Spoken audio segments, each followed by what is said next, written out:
Okay, hi internet, this is Ada, um, and we're going to start off this with a little praise Joko. Hopefully the internet will work, hopefully the recording will work. This is my second take. I found out that my video driver had been corrupting my videos because of something my husband did. Basically, I needed to upgrade my driver because it was having issues. Now, hopefully, everything's fixed. So, praise Joko. Hopefully, everything works. If you're new to the show, I want to say welcome. This is Time Capsule episode number 6. A time capsule is something where you take something that's precious or really important and you bury it for a certain length of time, and then you can dig it up and see what that was important to you that you were able to part with. So for this, it's going to be for Guild Wars 2. We're going to look at all of the YouTube creator scene. So we're going to talk about like wood potato videos. We're going to talk about up and coming YouTube creators, and hopefully you'll like what you see and come back.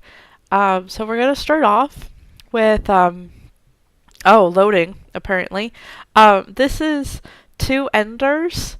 They're flying the griffin around Frostgorge Sound.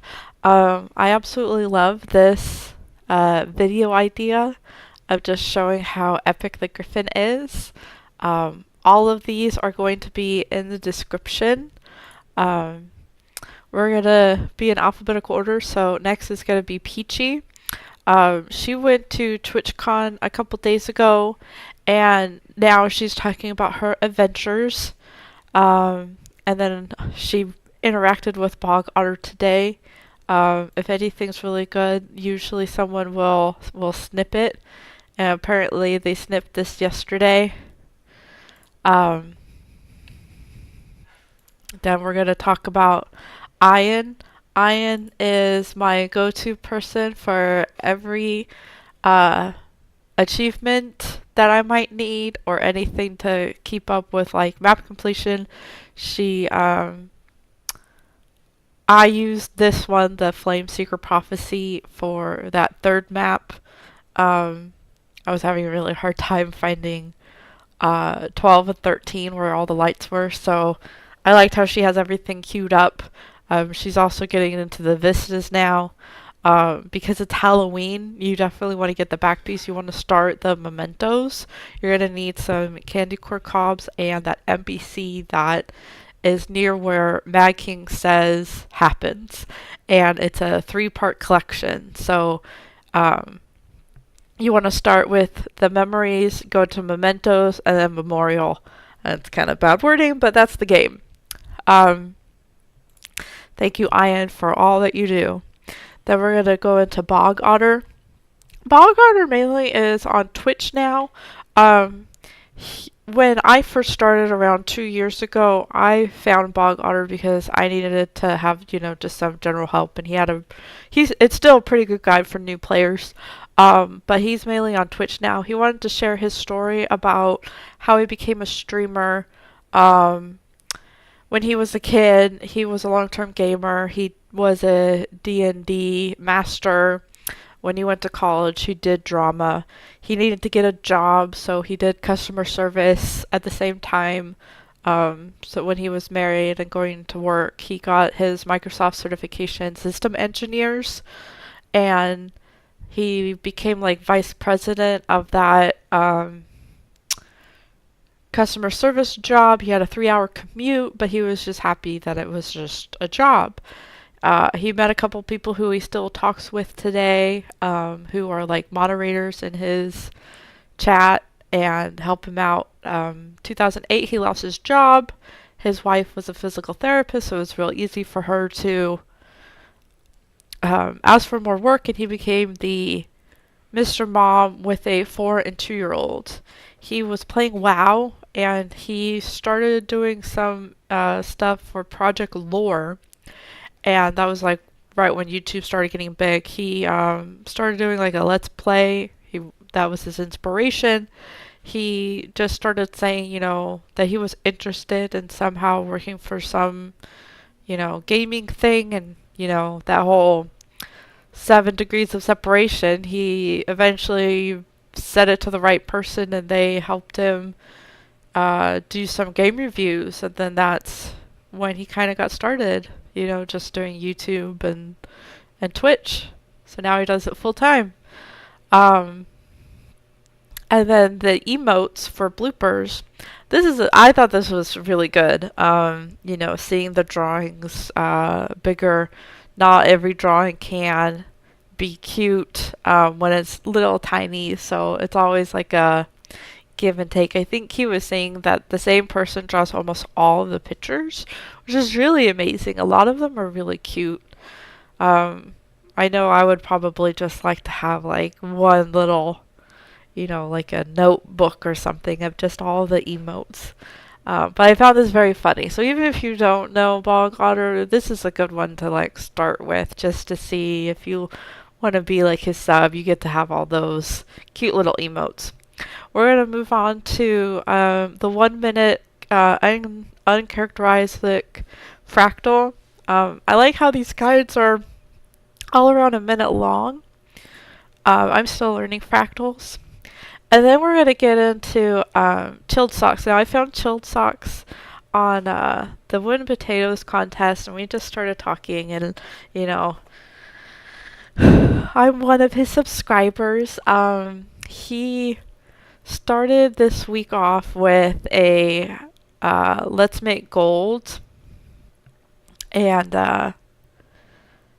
I thought it was really interesting. He did a little bit more research, and he updated it with a better, he started using Guild Wars 2 efficiency. If you need to make money, this is where the real money's at. We're talking about 100 gold transactions, and you don't need a whole lot. You just need to have the mats, and the website will actually tell you, based off what mats you have, what you should craft to make the most money, and then you just have to wait for someone to buy it. I think he now has enough money for the Griffin, so congratulations on that. He also does a small guide about the trading post. He looked into the Halloween stuff I wish I would have known about this before. When I got my first reward, I was like, oh, I'll just pick whatever I want. Well, if I would have picked the same suit, I would have gotten a special achievement. Now I have to craft the whole thing, but you can see the full suit also in his warriors because he went heavy. I actually really like the new armor sets in the game. So thank you, Chilled Socks. The other thing that he is doing, and it was really smart, is for his YouTube comments, he has them connected to his phone, so he's alerted to whenever anybody comments in his videos, so he can answer really fast. And I think that's a really nice touch. For any content creator who's like, really wants to be engaged with people who leave comments, it's really nice to get a quick feedback. And then we're going to move on to CommonTate. This was the video guide that I used when I got the Griffin. It's really easy to use. I liked it a lot better than the Duffy guide that mainly has pictures. So I used this. It has it separated by each map and also how to start. They also came out with a Halloween video, but I'm going to get back to that later because the devs did come out with their own video, and so if you're going to watch something about Halloween, I would pick the devs, but for the Griffin I definitely would pick CommonTate. It was really interesting to see how, like, he'll even say keep this Griffin, like, use this Griffin from this location and branch out to the other ones for the eggs, because sometimes you can't always use a bunny to get to every place. You do have to actually use the Griffin. So thank you. This is Corvus's rap music, and this is who he's using. It's a Shamu. He has a lot of videos that are basically like Green Day, like they're all the same. And at least for me, the only way I can get through them is to mute them, cut it in half, and then just watch the end part where it's not just, you know, one person speaking and basically subtitles. It's all kind of Green Day-ish to me, where everything sounds the same. But the editing is good. The daily guild hall is just him, you know, having this pathway of all the, like a flat surface, so he can go from, you know, each of the nodes and then to one of the taverns every day to pick what he's going to choose. That moves us to Dreamy Abaddon. He came out with the season 1 movie. If you don't know about this movie, it's basically, it took him quite a long time to piece together a bunch of people's content from Living Story 1 and compile it in such a way that it actually made sense and gets a lot of in-game footage. He takes videos from like Bog Otter, Aurora Peachy, Ayin, Wind Potatoes, and then some of the lesser known, just so he can make a video of the Living Story. I really wish that Guild Wars would point to this instead of that in-game summary, because that so didn't cut it. I know so much more about the characters just from watching this. But this week he came out with a Windows 10 theme. I really like the leaves, so that way it's not just Halloween. I know some people, you'll get burnt out if you have way too much Halloween, and this way you can keep it all fall long. That's going to bring us to Fayrah. The first video I saw was the role-playing meeting the guild. They had 3 hosts in this video. They were all Savari. One used to be the warden and then joined the Nightmare Court. They also talked about like how they're ranger pets and how to tame them, like as a role playing, because you know it's not just push F and charm. You actually have to, like, if you really are gonna charm an animal, it really does take time. So this person wrote stories about it. The second one was talking about how her dream ended, and now she's like traveling the world trying to get it to trigger. She has a lot of wanderlust, restlessness. It kind of reminds me of elves from D&D. They were talking about how it's harder to plan a role-playing wedding than a real wedding, because with a real wedding you can get help, but with a role-playing wedding it's like how do I find this person? How do I find that person? So they put up an ad in one of the websites for role-playings in Guild Wars, and they found someone actually responded, and they would absolutely love to have them, but they're kind of busy. So they're going to go with the, you know, there's a great variety of role players. It's like, yeah, sure, I can role play, or it's the, dear Mrs. Such and Such, I saw your advertisement, and like actually gets into it. So it's really interesting. I never would have thought about naming a necromancer minion though, so I'm definitely gonna have to steal that idea for my necromancer Savari. Apparently that's a thing that everyone has a necromancer Savari.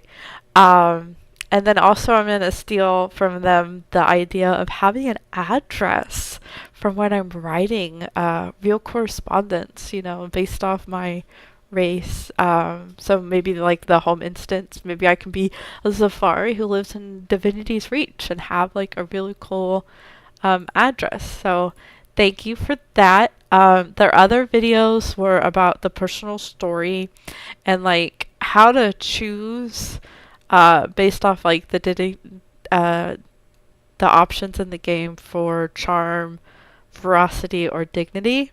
And so it's a really unique take on that. I'm also glad that they're doing Dragon Age Origins. When I first got that game, I thought I was going to play like all the different ones, but I ended up only playing like Noble Dwarven. So it's really nice to see her get through with the rogue elf, which is kind of like, it's not like wood elves, but kind of like they're slaves and stuff.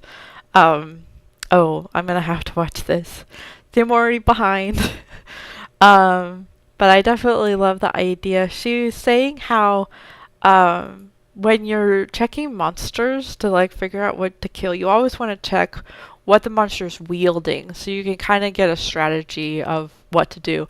And it's always really smart to choose rogue, because then you don't have to keep going to the rogue in your party to open chests. You can open the chest because you're the rogue. So it's a very good idea.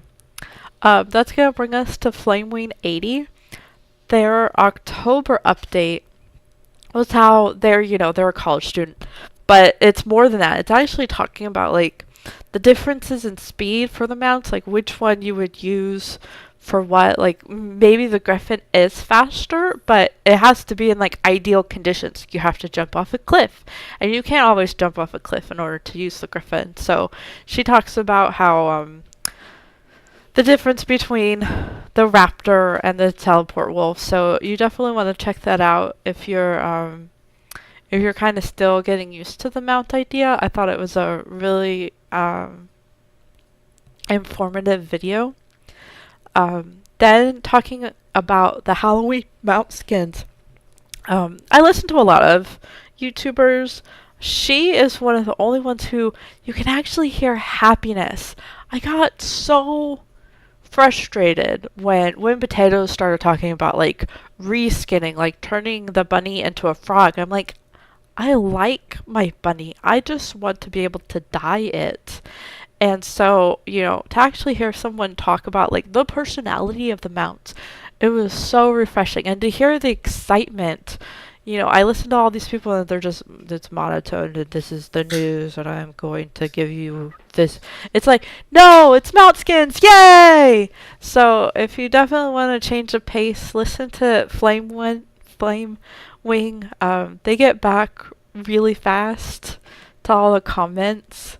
But yeah, we were both talking about how scary it is that, mount reskins might not be a thing. And somebody should say that, like, it might not be a thing. Then we're going to get into inks. They came out with a Ranger pet guide, and what I really like about it is that it actually has the wiki on the side, and he gives commentary about how hard it is to get each mount, and I really do like that. He actually slows down to get to every cave or location. He takes his time to explain, like, these are the families, this is what it looks like when you switch, and does a really good job of zooming in. So I really appreciate that. With the unanswered questions, there are a few that Pathfinder left. Just to give a quick rundown, it's there's no upgrades on guilds. The build templates are, third party, and if the third party can make it, why couldn't ArenaNet? The crafting didn't increase. There's no playable race. There's no emotes. But the majority of the video is actually about raids, fractals, and dungeons. So if you want to hear Inks's talk about those topics, this is a must listen to. We all have time because we're all doing the labyrinth, so just put on any video and run with it. I do like the spooky skins. He does, so in the back, he has it in the video that he uses like 30 different dyes to show off the mount skins, and he jokes around that both him and his wife both wanted the mount skins, so I hope they both got them. The Black Lion key, or the Black Lion chest, changed for Halloween, so now the seasonal item is no longer the green raptor. During his opening, he did, it says 186 keys were used. He got so many hairstyle kits, it's unbelievable. So I definitely think they do need to change on their RNG. RNG is fine, but there should be like a progressive system. He shows all of the stuff that he got. Yeah, it's kind of unlucky. He always ends the thing saying, ends the Black Lion chess videos with that he wants to say to players that they should buy the chest, and he never can. And I do feel really bad for it, because it's like people really want the stuff that's in there, and it's so random that it doesn't seem like a good deal. We're going to go over to JD. They have one of the best trailers or start of a video that I've seen in a really long time. So props to JD.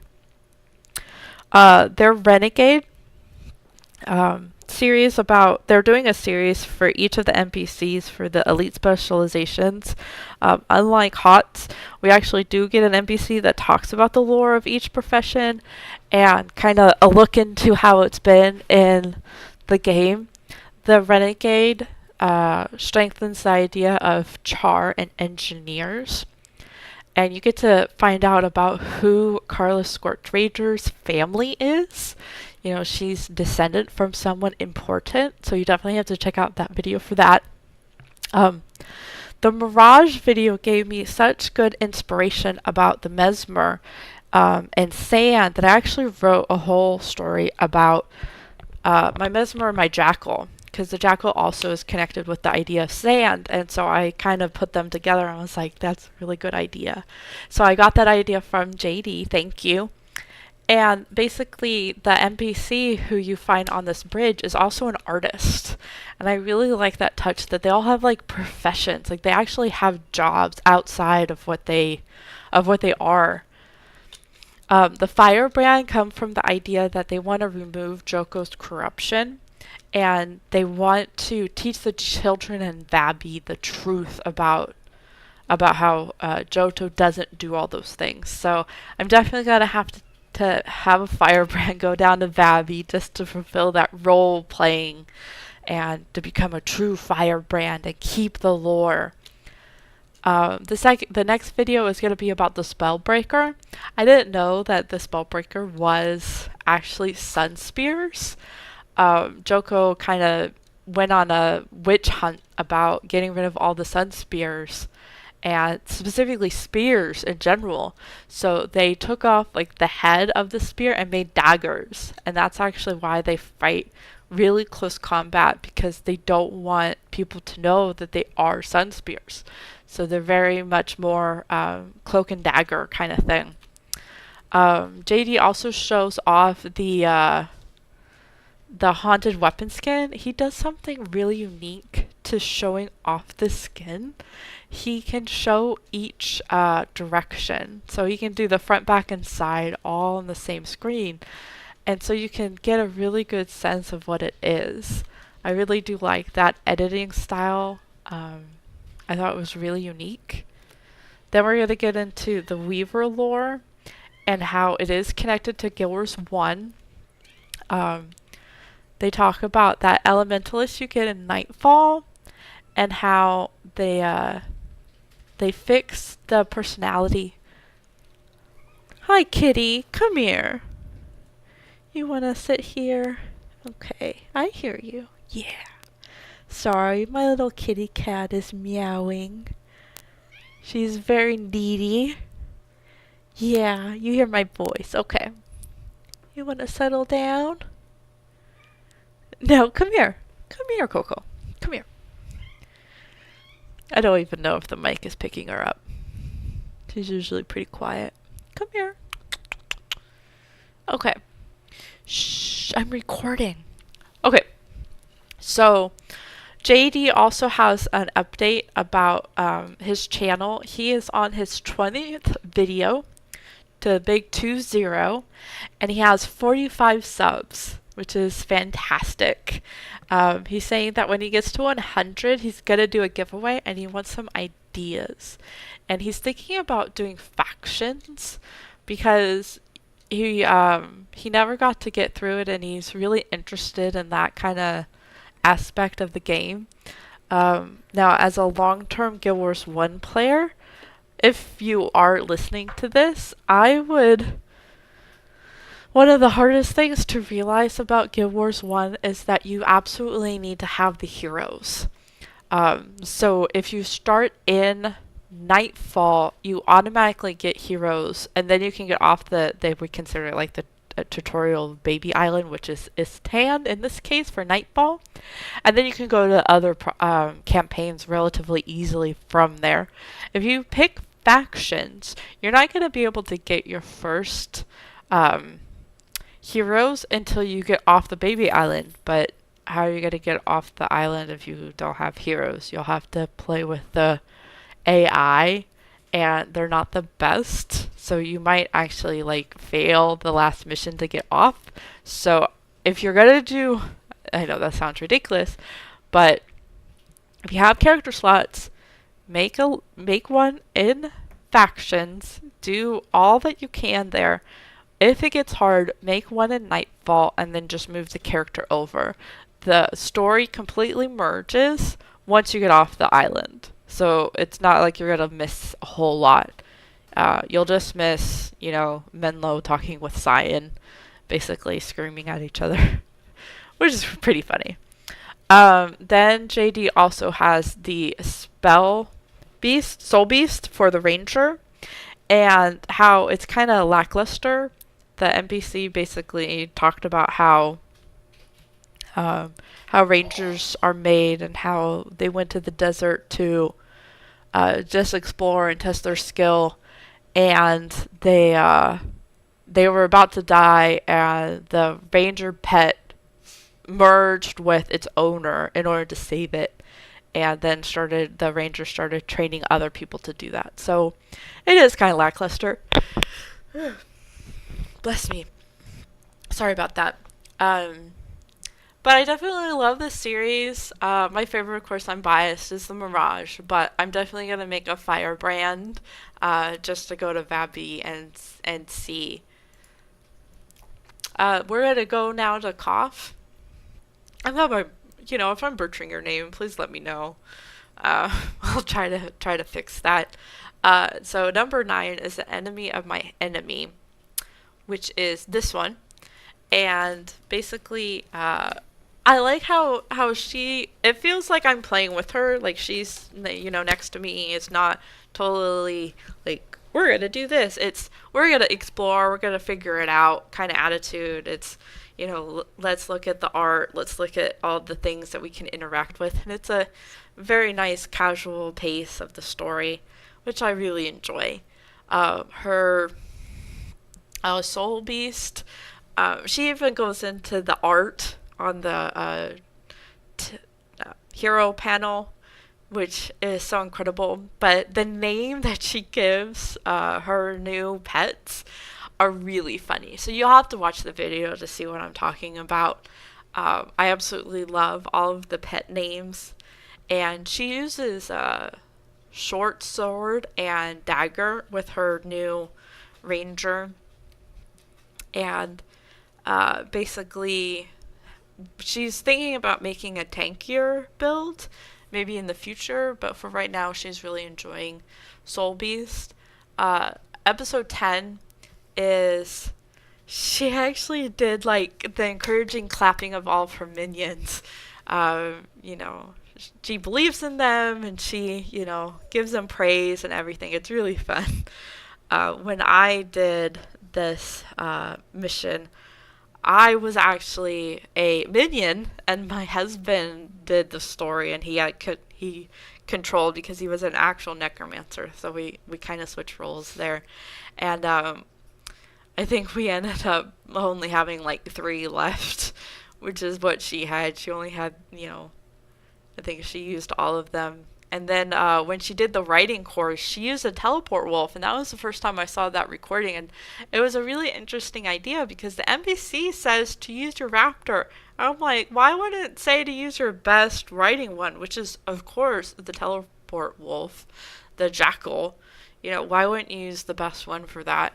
But I might, when I redo it, I might have to try it on my Griffin to see how hard it is on that. And then episode 11 came out yesterday.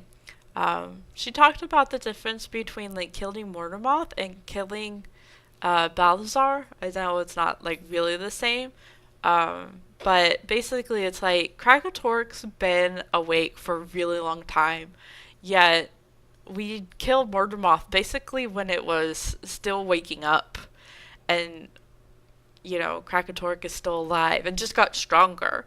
So yeah. And how Krakatork is basically like just trying to save the baby of like its ex-girlfriend. And it's a really unique take on it.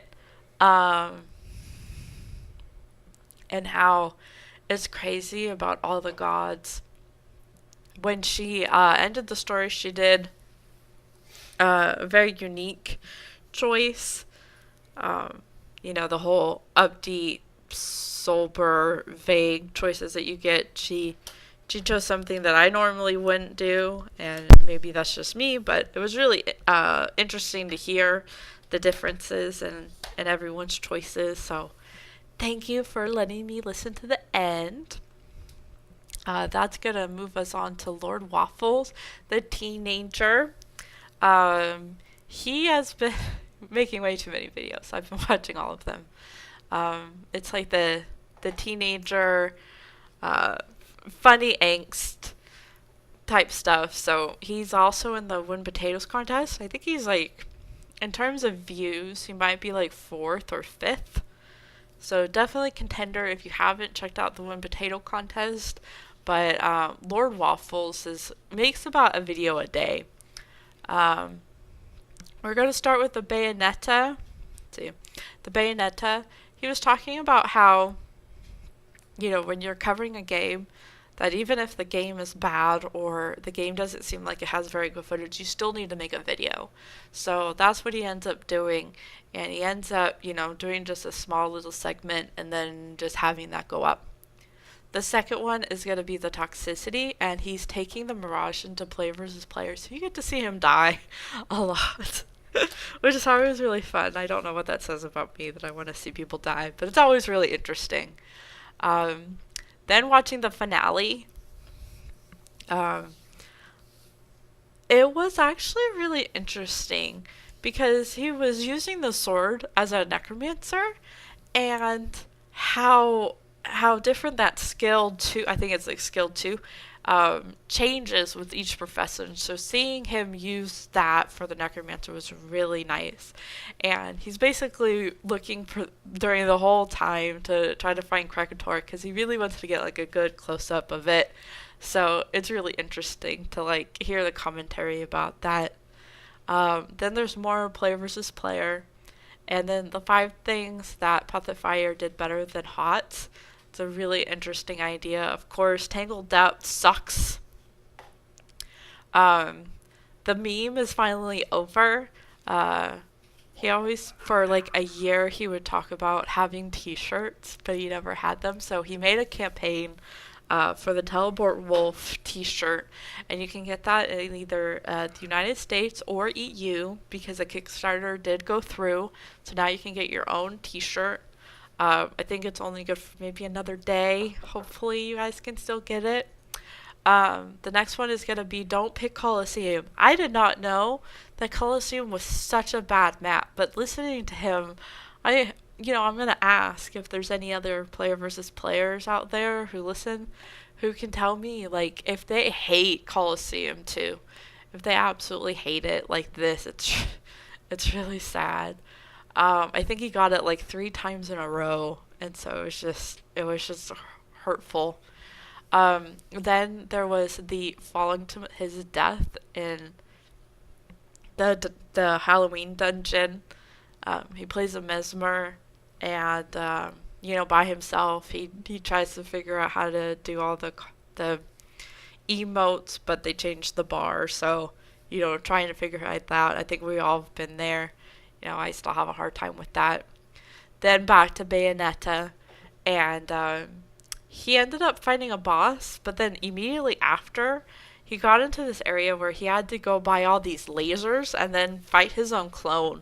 And it was really weird to see like how to get through all these traps in a different game and how you go about it. So if you're interested in the Bayonetta series, I would do this one, the Pissing Angel statues, which they actually do have in the game. Then story time with Grandpa Waffles.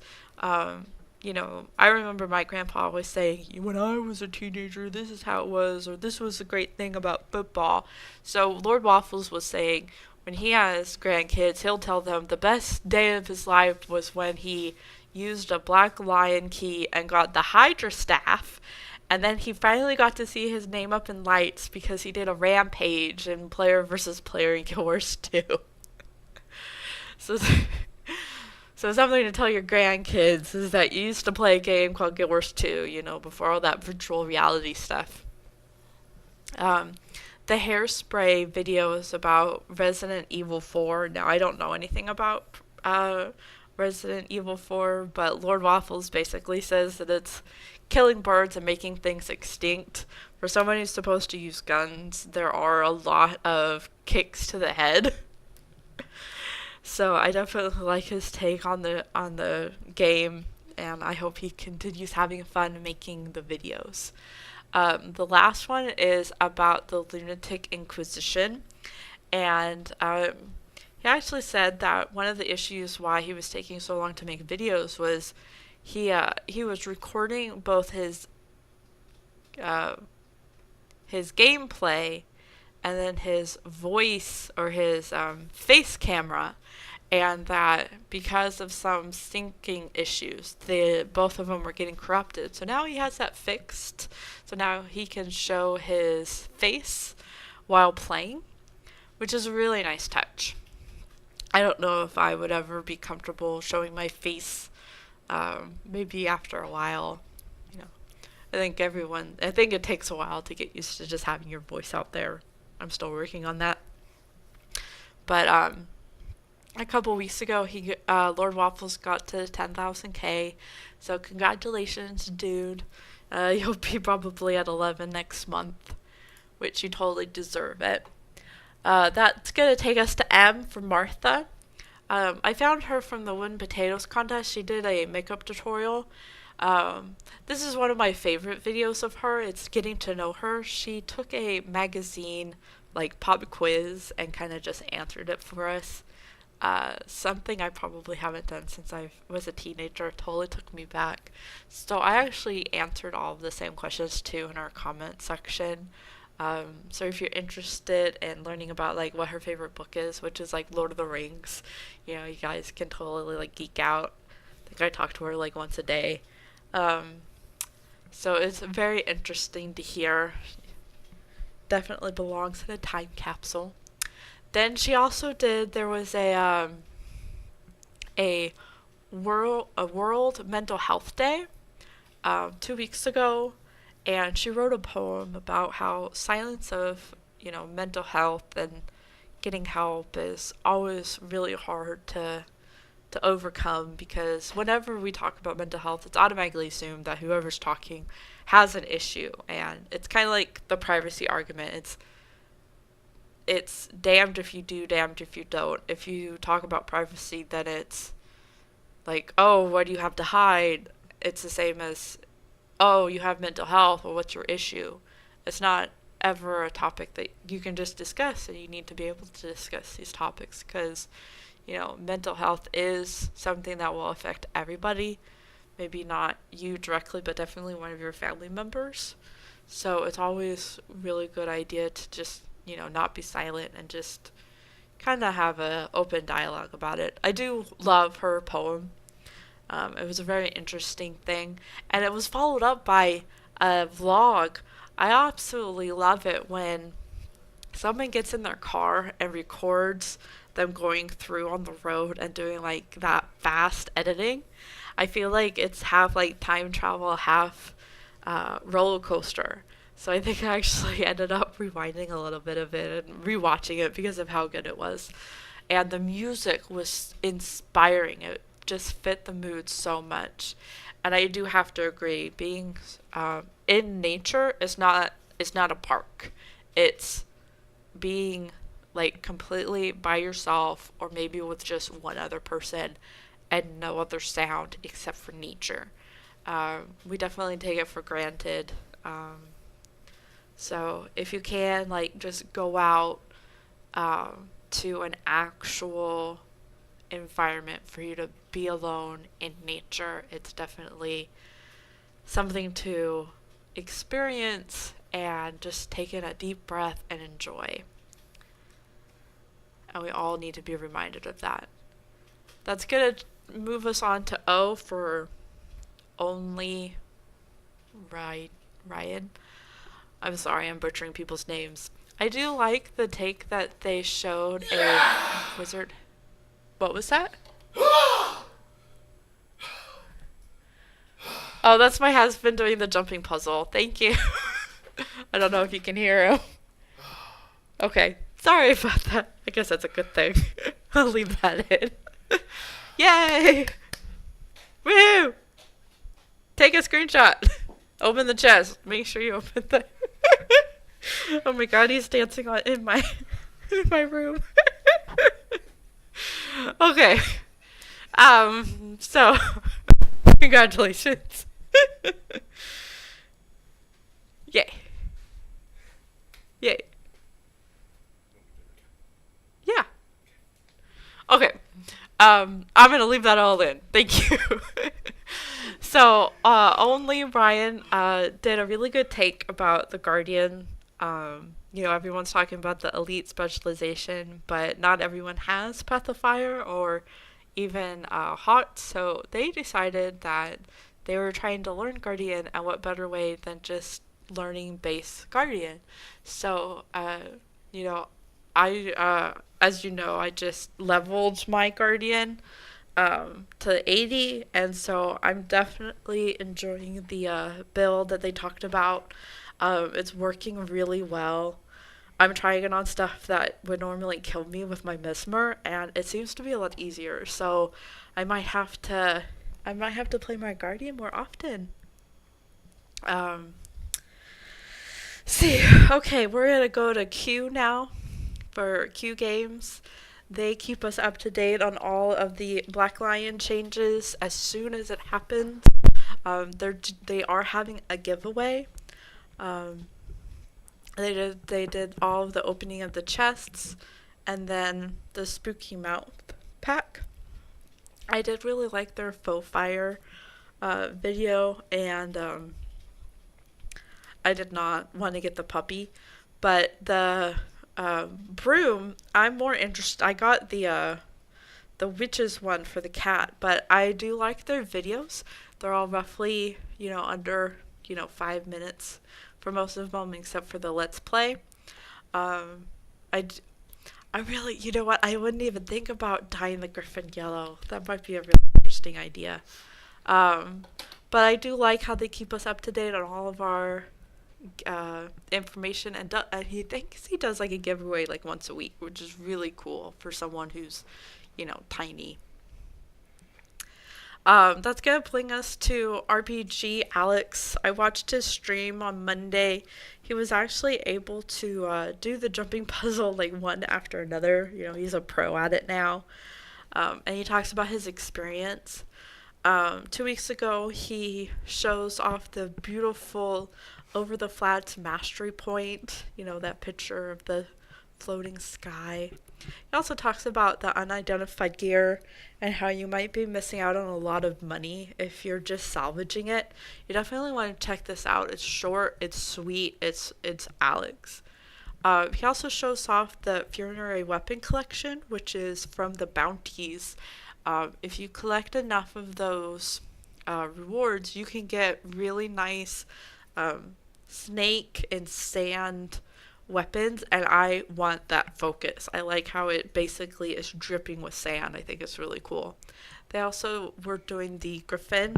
Alex actually inspired me to start the Griffin because of his he was on Twitch and he started doing it, and I always thought that it was really hard to get all the eggs, but he showed me how to do the entire first map, and I wish I had unlocked it before then. But yeah, so thank you, Mr. Alex. He also did a ranger guide. He shows a little bit different way to get each mount. Like, he uses the teleport wolf to get past some places, and he'll say, like, how to get through the caves and how to get through the maps. But he also talks a lot about, like, when you would choose to use these pets. And I do like that style. That's why we have a lot of different content creators to go over the same thing, so it kind of gets solidified in your brain. You get to hear somebody else talk about it. The new Black Lion chests, he actually showed how he actually made money just on what was inside. Not that anything was like spectacular, but just to maybe almost break even. He did get the mini mounts, which are adorable. And you know, I don't know if I'm gonna go for that, but that would be the one thing that I would want besides the Joko backpack. So thank you for showing that off, Mr. Alex. I do have some of those Twitch highlights. So this is this really annoying. Friday was doing the Honor of Waves dungeon, and this is how a pro gets past the traps.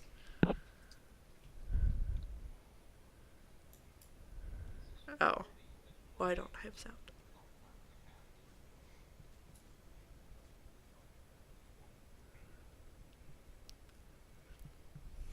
Basically on each side you're gonna go, you know, from left to right, you know, use the poles and then turn off the chain for your group.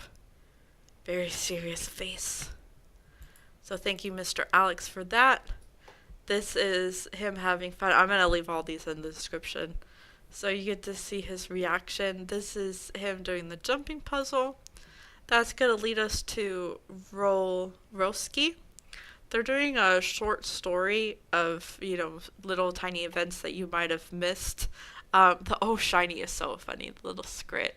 I feel half of like the Fifth Element when watching it. It's so funny. This is the Halloween song. It's also on SoundCloud from Guild Wars 2. They're Mad King Thorn jokes.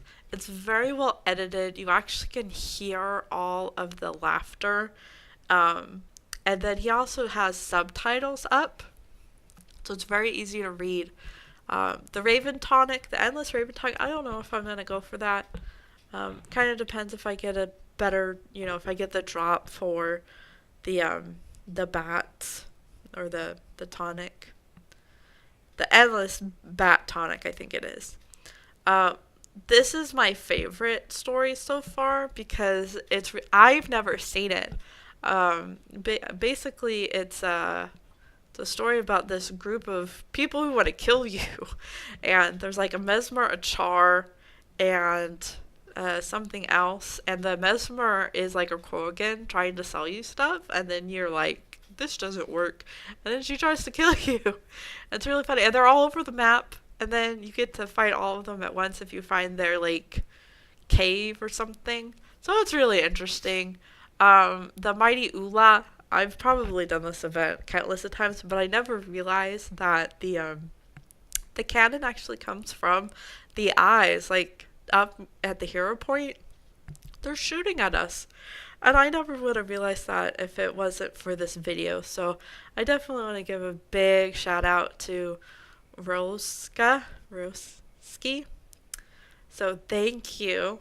And the how Awaken are made is so funny. I might need to refresh this, but yeah, it is so great.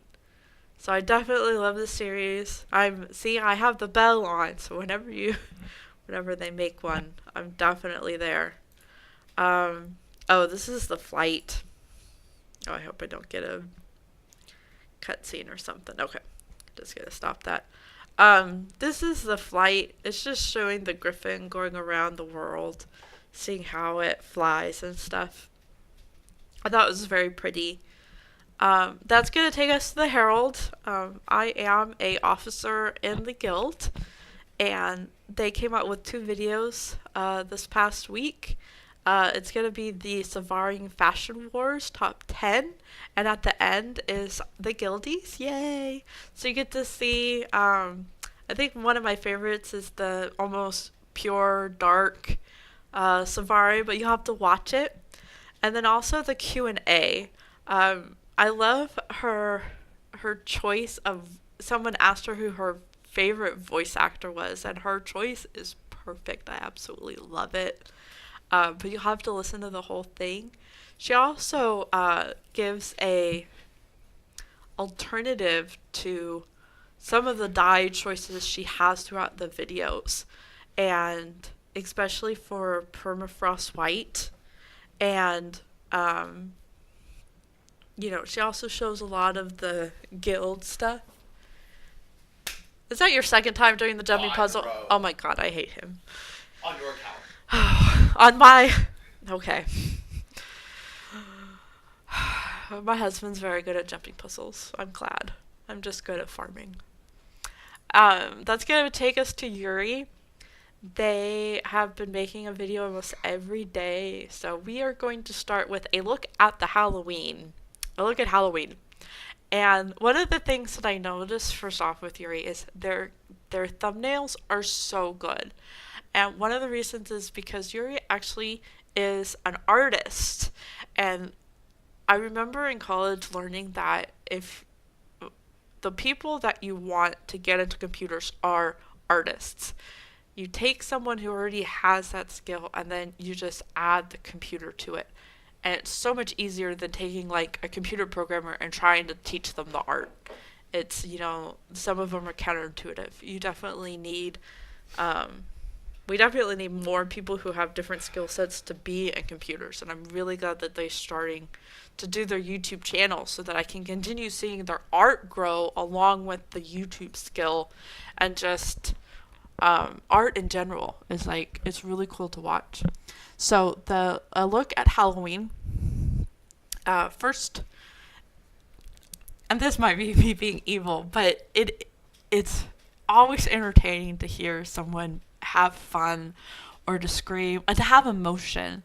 And the style totally reminds me of like the Blair Witch Project. And also shows off all of the merchants of like what you can get. But I absolutely love how they're in the Inquisition and one of their guild members kills her, and it's so funny. I must be a masochist. They also, in the Halloween mount skin achievement video, shows off that even if you don't have Path of Fire, you can still kill Joko's minions in Mount Maelstrom, and that if you do your 5-day achievements for Halloween, you'll get a weapon skin. And they actually show that off in a different video, getting the mount skin.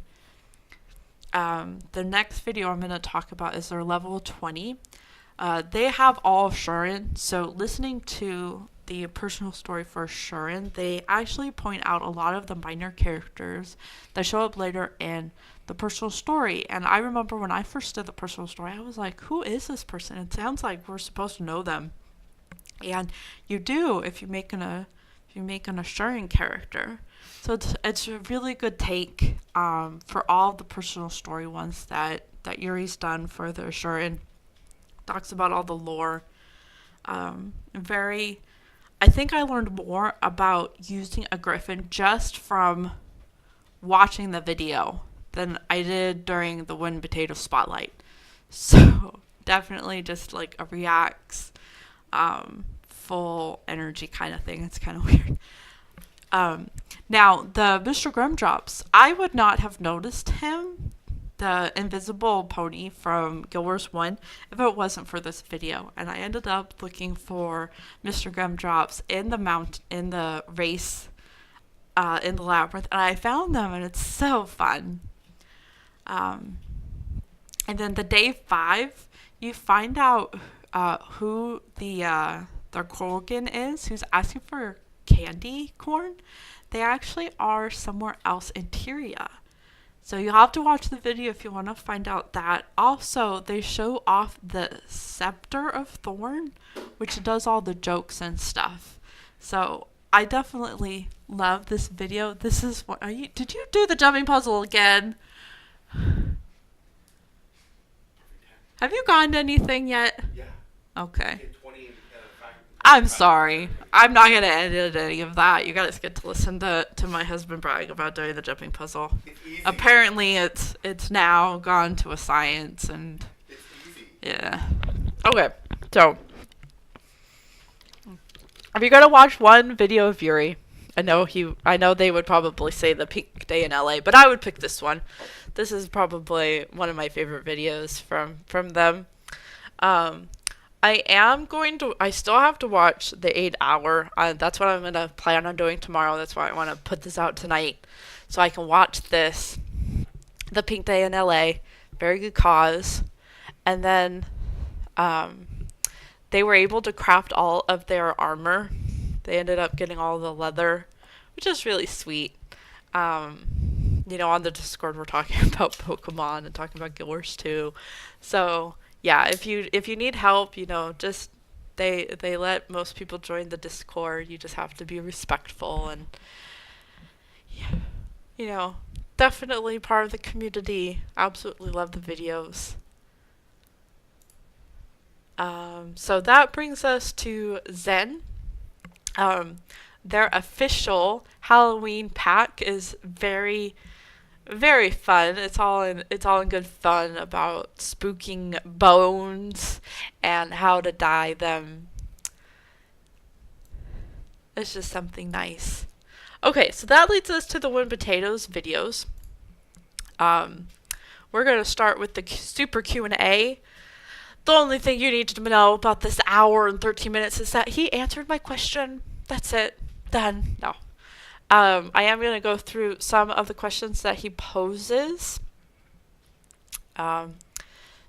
He does talk about how he's rushing for Boots Bad builds. I'll put the links in the description. Basically, if you like his Q&As, this is like a normal Q&A. I have all of the questions in a timestamp comment in there so you can figure out if it's worth it to you, or just put it on the background. The Lost Lore, I'm actually really sad to say that it was very hard to read and to hear because Win Potatoes decided to record first near fighting and then second near waterfall. So it's either that I'm going to have to pick up all the pages myself or wait for somebody else to make a video. I'm very sad. So either you need to be really paying attention to hear it, and even then it was so hard to hear because of the waterfall sound. So, the kitty cat, he only ended up getting 3 cats. He got the ghost cat in Lake Dork. He got the fractal cat from the 100th CM. And once he got his cat, he left the fractal group. It's very bad Win Potatoes. And then he did the World versus World one. He ended up having a gift of bottle lying around. I'm like, I would kill to have one laying around. Win Potatoes' next video about a look back at the desolation. Yeah, it's okay. I mean, I played Guild Wars 1. It was kind of interesting to talk about how, you know, the whole mist scepter is connected to the scepter of ore. You know, how you used to get your hero armor here, the Junda worms, and then him rant about the Jinn. It's kind of lackluster.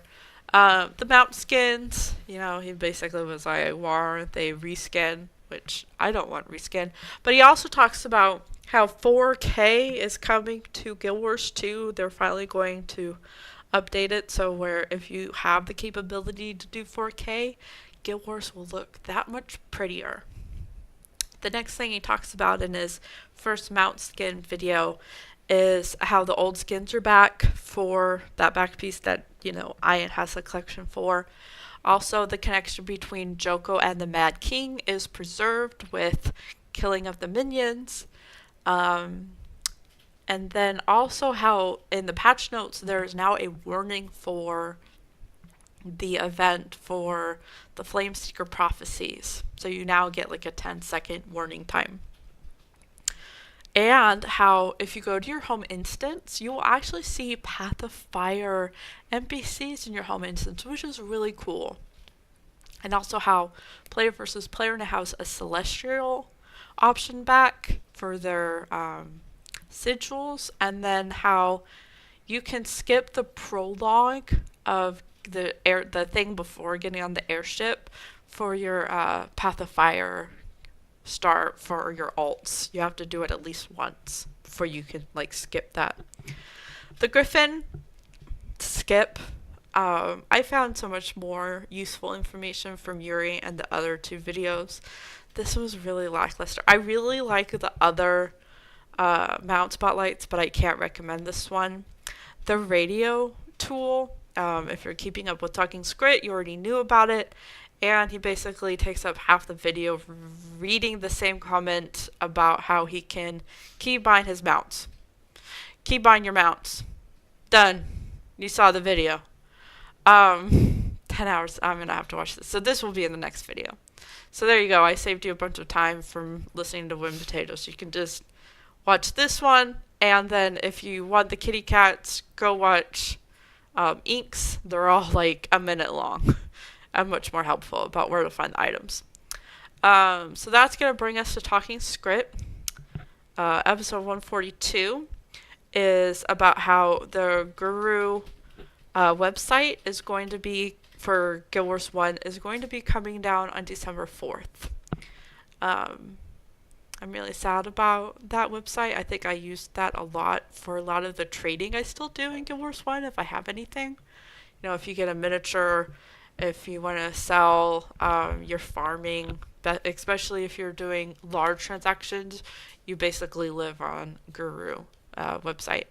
And then they also Talking Script also talked about the Twitter picture for Halloween and speculating that it was the armor. Yes, they were right. They talked about the idea of gambling. Is gambling only when it's real money? One of the things that I did learn was how there is like a rating system for games, but it's regulated by the gaming industry. And anything that does have quote unquote gambling is 18 years or older. Well, what about ecto gambling? As gambling in the name? Well, no, that's not considered gambling because it uses in-game currency. But the Black Lion chess might be considered gambling because you're using real money to buy the keys, or you're using something that can be turned into real money. And some people are saying, well, you can't like buy gems and then convert it back to money, but you do get a value on your account. So there's kind of a gray area of, are loot bags considered gambling? So yeah, and then some ideas about how to fix the chest, like having a progressive increase every time you don't get a rare, that you get a higher % chance. Also, they talked about the need for better squad UI, maybe a tooltip, maybe not being able to merge squad as easily as it is because of trolling. And then they also talked about player versus player. Apparently during halfway through the season, because of Path of Fire, they allowed all of the new elite specs, and it's like, well, they should only be in unranked. So, I mean, it's a good commentary. They always end the show with talking about the gem store and then a community corner, which I really like. And Deo is the king of puns, so if you have any puns, please send them his way. Episode 143 is talking about how some people are using the DPS meter to troll people, and we definitely don't want to encourage that. They also talked about the patch notes and then the gem store, and it's just a classic episode all around. Thank you, guys. That's going to leave us to Mighty Teapot and tea time. So October 17th is the what's next for Path of Fire. They talked about how Path of Fire is mainly for casuals because all of the hardcores are back in HOTS, which I kind of like. I like having all the real fun people in Path of Fire and all the cynical people are in HOTS, keep your distance. They're talking about how they can't really fix the reward system in Path of Fire because there can't be any legendary. Because then how would that, they've already said that there can't be a legendary. They can't just, come out tomorrow and say, oh, all of those Eye of Cormiers that you've been wasting are, needed for something, They might. That's what everyone's waiting for. But people are saying how, you know, all they're doing are the like Griffin races and, you know,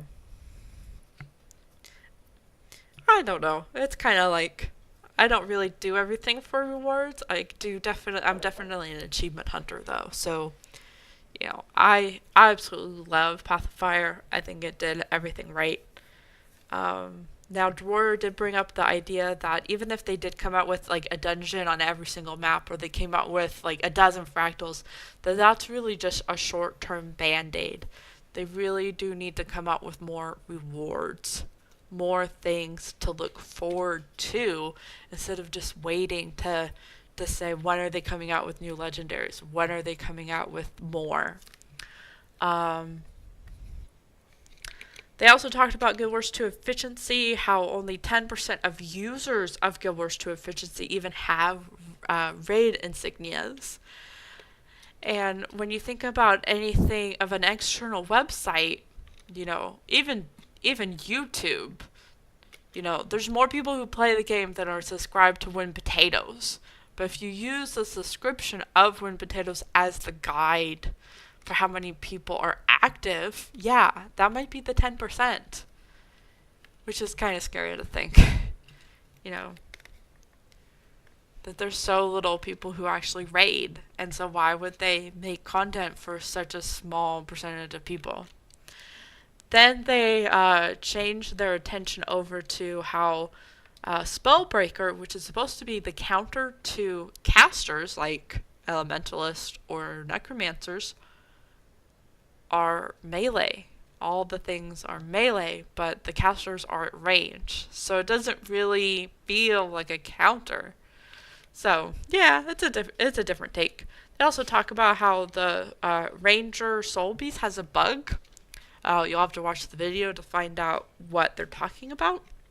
I'm not going to spill the beans. They also talk about how Daredevil will always win a fight against a Deadeye, so why would you not use Deadeye? They did talk about how they're making a lot of money with the Muguma Lily, which you can get in HOTS from the jungle plants. They're around 11 gold, but they are very hard to find. So make sure that you are willing and able. And then they talk about, to remind them of a clip. Now hopefully this is the clip I want. This is still a good clip though. Hopefully it plays. If it doesn't, I'll just put it in the bottom. Yeah, it doesn't like me. Okay. That is going to lead us to the second episode for Tea Time this week, because I missed that week. This is October 22nd, Spooky Time with RPG Alex and Boots. They talked about the 5-year-old who was able to do the Halloween jumping puzzle, and she also was the 4-year-old last year who did the Winner's Day. You get them and then you go on. It really is a lot like that. It slowly transfers into the underworld. I don't think any of these are going to play, no. Okay. And then you go on. It really is a lot like that. I mean, this is Thumb Wars 2, guys. It pretty much is all that. These clips are also you have to think that your two thumbs, but there's like extra thumbs behind you. So like, there's a thumb here. You know, there's one thumb, but there's also like the ranged thumb behind that thumb. And the point is that you use your melee thumb to pin the enemy thumb down, and then the ranged thumb just smashes them in the head, basically. So it's Thumb Wars, but everyone's got two thumbs. Everyone's got two thumbs per hand. Or it's like a kind of a duo Thumb War where you fight with two thumbs. Duo Thumb War, yeah. Like... Yeah. You gotta fight both thumbs at the same time. Mm.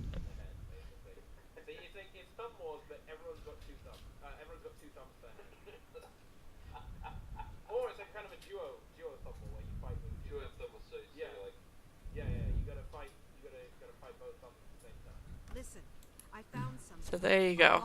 Then there's going to be, to remind him of this clip, I'll leave it down in the description. I'll put all these guys in the description. This is our guildie official JPEGs. Stones. And debris everywhere, and pedestals like the ones in Tarim. That's what I said. But you're using fancier words. I'm having difficulty. I don't know if the sound's going to work. In that case, you should have taken it before jumping in. Hopefully this is recording.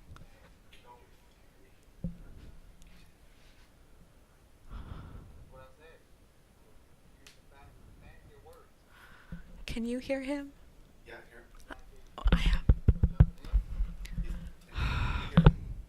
Just never mind. And then that's gonna lead us to the Guild Wars 2 official website. They had, I'm gonna cover 3 of their videos. The episode 56 of the Desert History, I would skip. It's every 5 seconds they have one of the devs saying, go buy Guild Wars 1, and it gets really annoying. You do not need to buy Guild Wars 1 in order to enjoy the game. And every 5 seconds it was like, go buy Guild Wars 1. So I would skip this. Basically, the highlight was them talking about the voice actors. The male human, it also, he's voiced by Nolan North. He does Joko, Morgemoth, and the dwarf who's in Living Story 3. So he can do a lot of different voices. So basically, guys, you're screwed. Here are all the evil characters in the game. They also asked the devs about what their favorite thing from Guild Wars 1 was that they brought over, and almost everyone chose Argurdy Rock. So I just saved you 57 minutes of listening to someone say, buy Guild Wars 1. Then the second video is the Let's Play. I definitely would recommend this. It's the devs playing all of the it's not new, all of the content for Halloween. They do the jumping puzzle. They do the labyrinth. They explain how the person who is in the video, one of the devs, he got so good, or he had to do it so many times that the Headless Horseman, who is like the Mario Kart ghost, in the labyrinth is actually his time of doing it. And they talked about how when they were testing it, how they were the only player in the lab, so the horror automatically goes after them, so they had to learn how to counter playing against the horror and doing the map and during the race. So it's definitely very fun. You also get to learn about how there was a bug.